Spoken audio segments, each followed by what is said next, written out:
And welcome to Let Them Talk. I'm Paul DeRienzo. And I'm Miss Joan Moossy. And our guest is Danal Beal. It's that time of the year.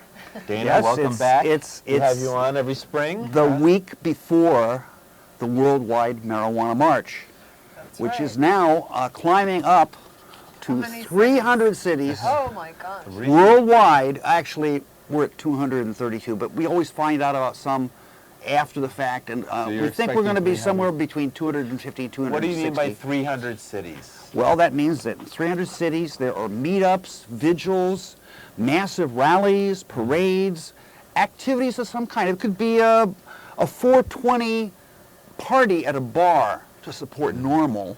Okay. The night before the big parade. The National Organization for the big parade on Saturday. Okay. So it actually starts on Friday and it goes till the end of Sunday.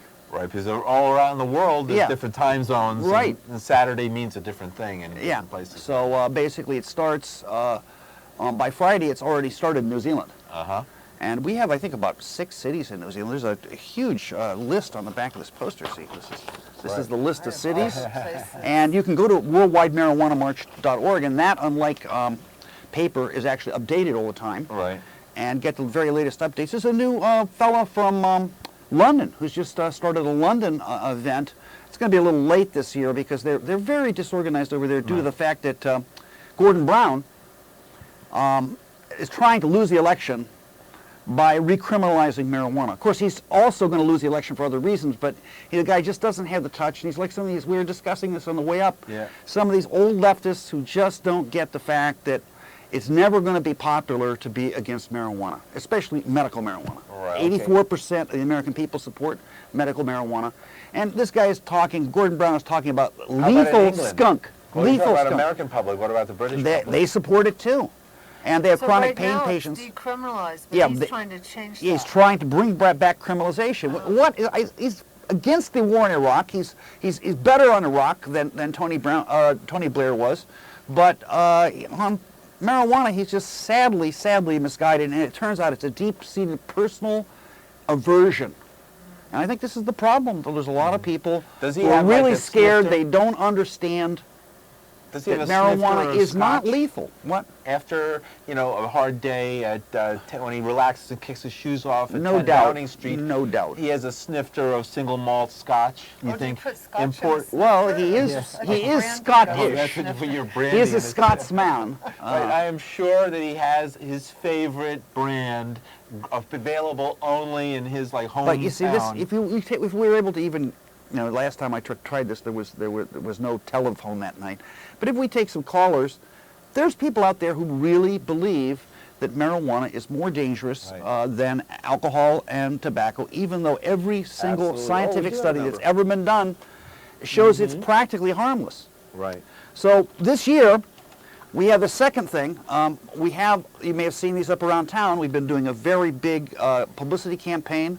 This is the Drug Peace poster for the local New York March. Hold it up a little closer here for folks to look at it. Whoops. Yeah. And now this year you're marching to the UN, and you're talking about a lot of international issues. Right, and that's because this is a year when we're working with the European Coalition for Just and Effective Drug Policies to change UN policy. See, it used to be the UN policy was more right-wing than the United States policy. That was because the UN drug bureaucracy is in Vienna, and Kurt Waldheim's daughter was in charge of it. Just not very good. Guy. Yeah, he was fairly Nazi. Former SS. Yeah, it's former SS, and so they were pretty bad, and they were actually worse than the U.S. And in 1998-99, if you remember, Rob McDonald and a few other people were very foresightful, went out and demonstrated because the UN was talking about how they were going to make the world drug-free in a decade. Well, now, any time you talk about the complete elimination of something, Paul, that can become somebody's final solution. Right. And, under this banner, they passed very draconian laws in a lot of countries, and in some countries like Thailand, they had a campaign of extrajudicial killings, death squads. Right, we were talking about where that. they went after people who didn't do anything, or some people who had been released on drug charges and went home on bail, and they just came and killed the entire family. And it turned out that more than half of them, according to the people who overthrew Thaksin, more than half of these people were completely innocent of just, I mean, I believe that if you're smoking marijuana or even, you know, involved in selling marijuana, you're basically innocent because, geez, I mean, they're not locking people up for, like, selling cigarettes or alcohol, and until they do, you know, they can't, under the Equal Protection Clause of the U.S. Constitution, lock up people who are doing something less harmful than that, right? As a basic public health position that we hold, we're actually trying to encourage people to smoke pot instead I of... see that. We get that. Instead of doing those other substances. We have, in fact, a drug called Ibogaine, which we've talked about, which is one of the things we're also pushing this year through the UN, which actually has the effect. You can take somebody on methadone. Dimitri Muganis last week, and we're the only people who can take somebody on 80 milligrams of methadone, give them Ibogaine, and a week later, they're just a medical marijuana patient. Right. So we've been telling people in the drug legalization for movement for years, this is something amazing.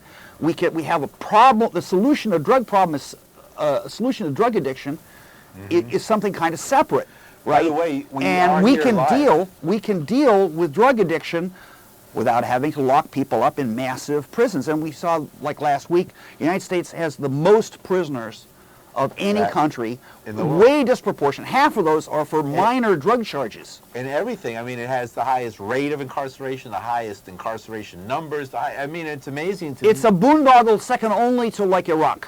Right, no. Right, in terms of waste of resources, you know. Russia is way down number 2. Iran is way below. Yeah. I mean, of course, in Iran they do have those killings, which are not extrajudicial, but they do, shoot people and hang them. Extrajudicial jails. And so this has created a big problem at the UN because, you know, the problem of the UN is they're for all these good things. They're for human rights.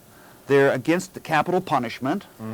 They're for health-based approach to HIV/AIDS and hepatitis C instead of abstinence. But they're for complete elimination of everybody who does drugs. So there was a kind of disconnect there, right? A disconnect. And the UN drug guy came out with some very interesting stuff. It sounds like he was talking to Ethan Nadelman. In fact, he was in New Orleans. And listen to some of this stuff. This is startling.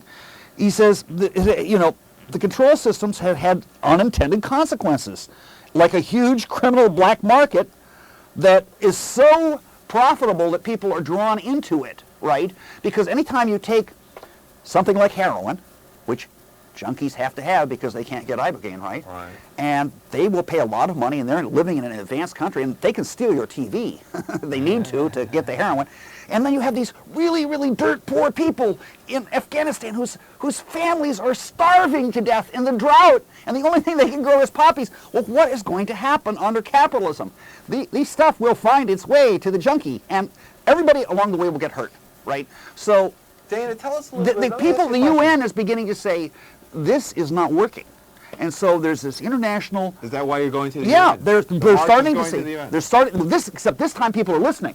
We went to the UN back in '83. They were not listening. Let's get the particulars of the march, too, so people know, yeah. Dana. Well, gathering okay. in Tompkins We're gathering in Tompkins Square. We have some excellent acts there and a lot of speakers. We have, let me see what we have here in Tompkins Square. We have Gandalf and the Hobbits, which is a kind of a... Well, they sound a little bit like It's a Beautiful Day. Random Richard, Lenny Hoop's Badass Brass, Cave Vibe Morrison and Dance Master, which is kind of soca. But some of this may be folded into up at Doc Hammarskjöld Plaza. And see, basically, we're in Tompkins Square, fairly long, almost 3 hours, from 11 in the morning until 1:45. And that's because we only have to go up First Avenue. It's a straight shot, right?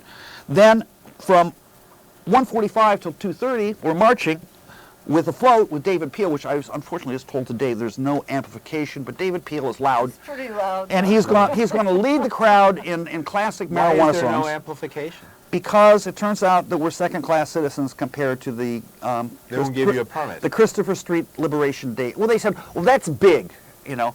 And I said, well, if you let us have separate contingents and spread out, we would be big. Well, if you let us have 80 floats, we would be big. So No, that means they're you just can't- they're just discriminating. Yeah. They're saying, okay, you've gotten better. You know, you've co-opted the AIDS bureaucracy of the city. We have like what 6 or 10 groups like Positive Health and NICAN having tables for health fair So where's it in starting? Tompkins What time- Park. Where's it starting? From 11 till like 1:45. At Tompkins And Square that's- You Park. say you're better, You know. but you Where is Tompkins Square Park?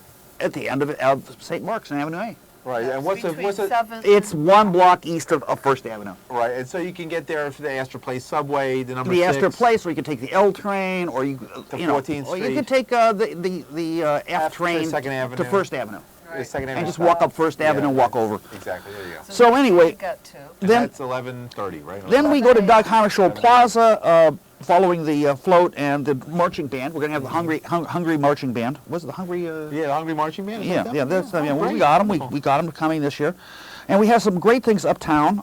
We have True Life, the Cannabis Cup Band. So this is from 2:30 Rega to artists 6. Splicer and Caleb Bliss, TC3 and friends who are doing jazz standards like If You're a Viper. Okay. And the funny reefer Right, man, right, Jeff right. Aubrey, You have is Valerie a champion Van of de Pan. Rockefeller Well, drug law. we got a great reform speakers. for We got fighting, a good fight. Right, sure. Um, He spent a lot Randy of time in Credico. prison. Tony Papa.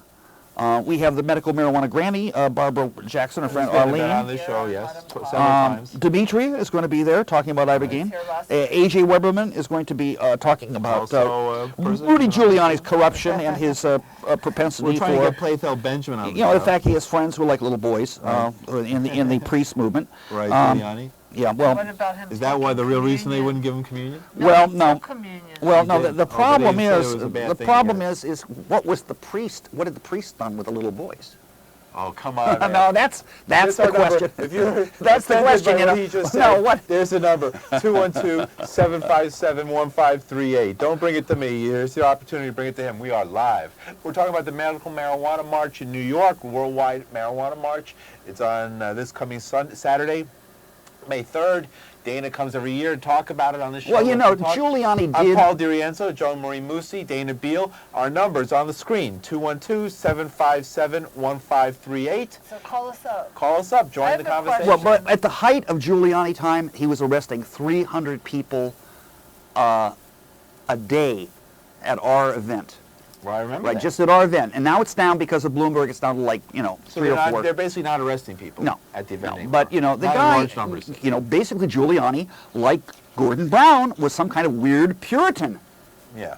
And, you know, I don't understand. He actually came off, until they found out about the Carrick thing, he was a front runner in the Republican convention. Hard to believe. Hard to believe. Now I have a question in the medical marijuana news, which is about this man in Seattle who's seeking a liver transplant, Yeah. and they won't give it to him because he used medical marijuana. He uses medical marijuana. And What that's do you- the only what thing kind that... of Tell us comment that do you have story. about What is- that? Well, he's dying, What is- and what is you know, he using looks medical horrible, marijuana you know. mean? How do you establish that somebody's using medical marijuana in the Well, state of see, but Washington? there's a problem with hepatitis, which is one of the things. You actually, it's one of the only things where you get rid of the symptoms, but you can get this kind of fiber condition in the liver that's not good, and it's somewhat associated with cannabis use. Like any other medicine, cannabis doesn't do everything, and it's even, well, it could be contraindicated, but they're not doing this to punish him for marijuana. They simply have a policy where they don't give transplants to people who use drugs. And the issue, I guess, is that cannabis is not really a drug in the same sense that heroin or cocaine is. It's not a white powder. So he's just getting sort of glommed into the general group Yeah, of drug yeah. user. It's not specifically marijuana. No, Right. no. But, you know, it is hideous that he can't get a transplant. I'm certain the marijuana doesn't do anything that serious to his condition. And, you Right. know, this is... Well, they're saying that you know, it's a it- waste. If they give him, because he's a drug user of any sort, to give him a transplant would be some sort of waste, you know. That's all I can think of as the reason or the rationale, and I it's don't a really pathetic... understand that Yeah, argument. because he Well, might it's- die of an overdose, it's or created- he is not morally... It's created a big furor. Yeah. A lot of people are complaining about it, but you don't understand the fellow who just started a new organization, Protest London, who's our affiliate now in London, has a terrible chronic pain condition, and they're willing to give him all kinds of really toxic medicines, but they don't want to give him marijuana. And GW Pharmaceuticals, which is, run by our good friend Donnie Wirtschafter, ex-Normal board member, who has the marijuana spray, Sativex, that's been already approved in Canada. They've had, they're having problems getting approved in Great Britain. And, it's when it's hard for patients to get medicine, then you have to look at the activities of the prohibitionists, which in the case of Great Britain is an organized lobby of people who connect marijuana with schizophrenia, and this is on extremely flimsy grounds. But they've really set up a little boiler room operation, and they have this anti-marijuana thing going, and they've signed up the vice president or the premier, the prime minister of of Great Britain. So now it looks like the headwind is against medical marijuana because the people who want to prohibit marijuana are willing to throw the baby out with the bathwater. Are you going to work that into it? Are you going to work into the demonstration this weekend what's happening with Gordon Brown? Oh yeah. How are you going to Because, there's a question. Why are, these people, a lot of this stuff is happening in Europe. A lot of the stuff with the UN happens in Europe. A lot of the stuff with the international health system, we find out, works because the British government supports a thing called the International Harm Reduction Association through the Agency for Development. They have an International Development Agency that they're funded to fight AIDS all over the world. And it turns out they want to have legal protection for people who use hard drugs, but they want to cut the marijuana people loose and not have anything to do with them because they perceive there's heat, political heat on marijuana. Right. So, in this situation, you have the United Nations drug czar talking to the International Harm Reduction Movement, and we have to look out for the majority. What's harm reduction? Of people who are using an illicit substance who, let's face it, the vast majority of people using an illicit substance in the world today are using cannabis.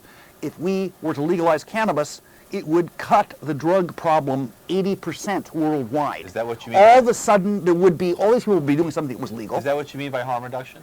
Well, it would reduce a lot of harms. I mean, you wouldn't have people, the wrong house getting raided and people getting shot by SWAT squads. Where did that happen? Happens all the time in this country, man. You wouldn't have, people being killed by death squads in Thailand because they got busted for pot.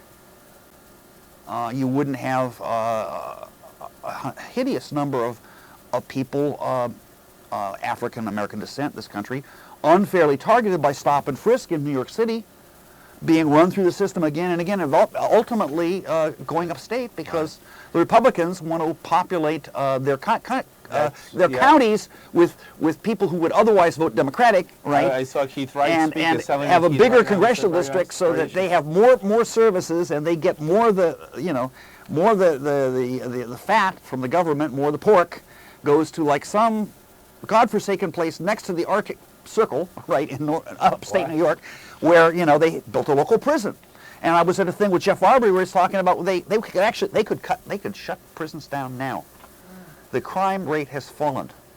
But the Republicans are saying, well, we need to have it just in case it goes up again. So they could save millions by shutting down prisons already. And if they were to just use our two-stage thing, legalize marijuana, decriminalize personal use amounts of hard drugs, they could cut the drug prison population in the state in half. Well, that's our numbers. Go ahead, John. I wanted to ask you about what are the slogans that you're building this protest around?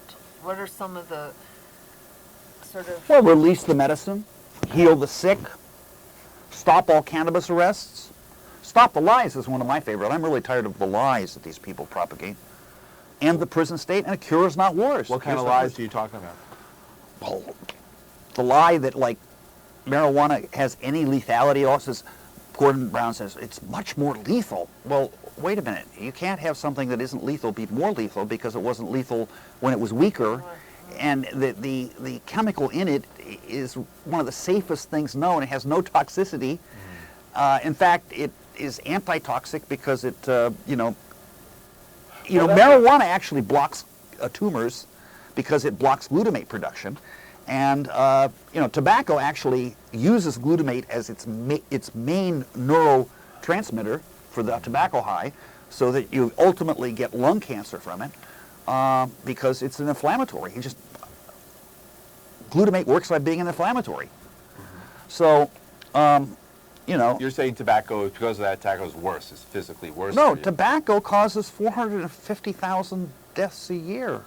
And how many does marijuana cause? How many does marijuana even cause? alcohol only causes 100,000 deaths a year. Right? How many deaths does marijuana cause? Zero. Zero. There are no marijuana deaths. How much money? That's why you can't say it's more lethal. Come on, there's zero deaths. If you raise the THC content, you get safer pot. Right. Because there's less. The only thing they found, they did a study that found if you hold the joint, which is learned behavior, because you can get just as high. What's a joint? A joint, a marijuana cigarette. If you hold the toke, right, then it creates some problems. If you smoke it like a cigarette, just inhale and exhale, you get just as high, and you don't get that problem with the throat. That could be a problem. All right, well, our number, 212-757-1538, 212-757-1538. We have a few more minutes. If you have a question for Danal Beal about the Worldwide Marijuana March coming this Saturday, May 3rd, now's a chance to get it in. You got a few more minutes. We're live here in the studio. And I want to tell them about the cards, Paul. Yes, the cards. Yeah, the cards, and also tell us let's run over the details again so that people These just came in. These are the little version of the big poster, and we have them at 9 Bleecker at the Yippie Museum.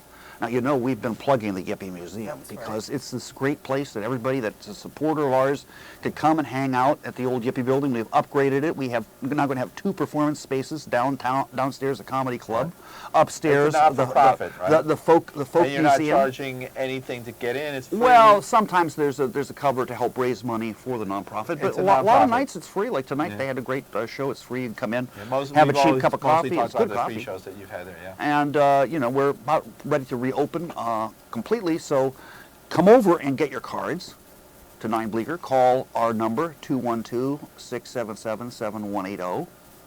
That's 212-677-7180. 212-677-7180. And there's a guy named Aaron K. who's sitting there right now, the Pie Man, the Yippie Pie Man, ready to take your calls. If you can't get through on the phone here, which is... This is your chance to talk to the Yippie Pie Man. Since, I actually think, once again, the phone is not working, Joni. We're not getting any calls. It's so disappointing. I love calls. I do too. Even if it's the Howard Stern people. And if you come to the march, come over and say hi to us. Yeah. Because we love to hear that you heard about it here on the show. I found this has been one of the more effective things, and so the cards just came out. We have 2 huge boxes, and let me tell you, the promotion you do at the end, right? If you want people to know where it is, Tompkins Park, because people still think it's in Washington Square. It's not. It's in Tompkins. It got moved this year. At 11 a.m. Yeah, until 1:45, like we said, and then march up First Avenue to Dog Hammarskjöld Plaza. Dog Hammarskjöld Plaza. All this information is on the card, right? And people will see that. You can tell them.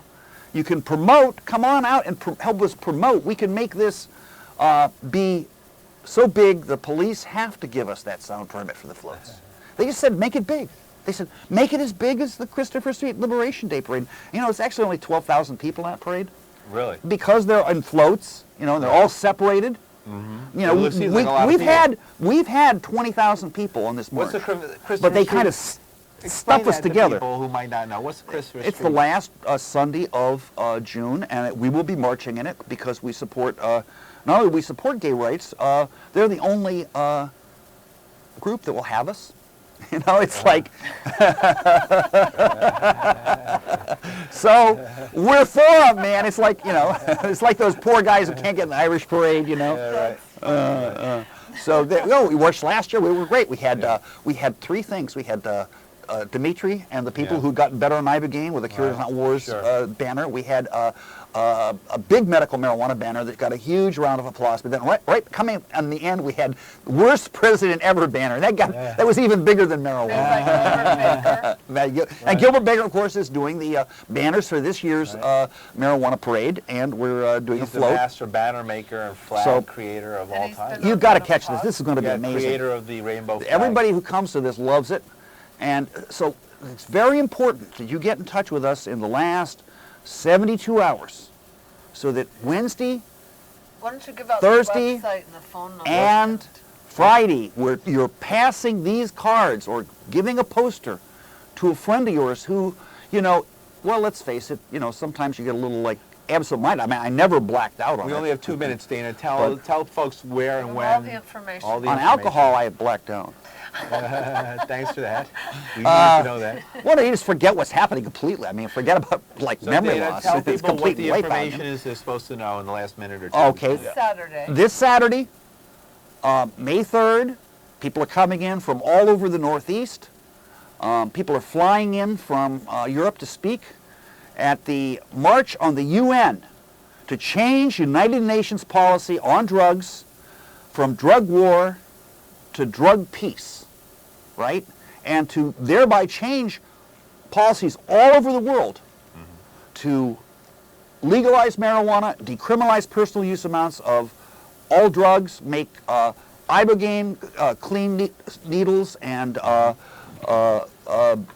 take home naloxone available to drug-addicted people, treatment, not imprisonment, get rid of the Rockefeller drug laws, Where They're should gonna people go? gather and they should go to Tompkins Park, Tompkins Square Park. which is at the end of St. Mark's. You walk east on St. Mark's from Astor Place, and you hit the park, and we'll be there in the old bandshell area where actually the smoking started in 1967. Right in the middle Summer of of Tompkins Love. Square Park. Right And there. and we're going to march At out. 11 a.m.. We're going to march out at 1:45 up First Avenue. They make a skirt around the UN, but we'll wind up at Dag Hammarskjöld Plaza sometime around 2:30, 2:45. That's on 47th. 47th between 47th. First and Second Avenue. Second, and then afterwards there will be an after party at the Yippee Museum, hosted by Joni and Paul and myself. And you can come and check out the new digs. I think we might even be able to let you into the basement. Thank you very much, Dana Beal, for coming on and talking, telling us all about this incredible event every And we'll year. see We look everybody forward out at the to march. having you on next year as well. There we go.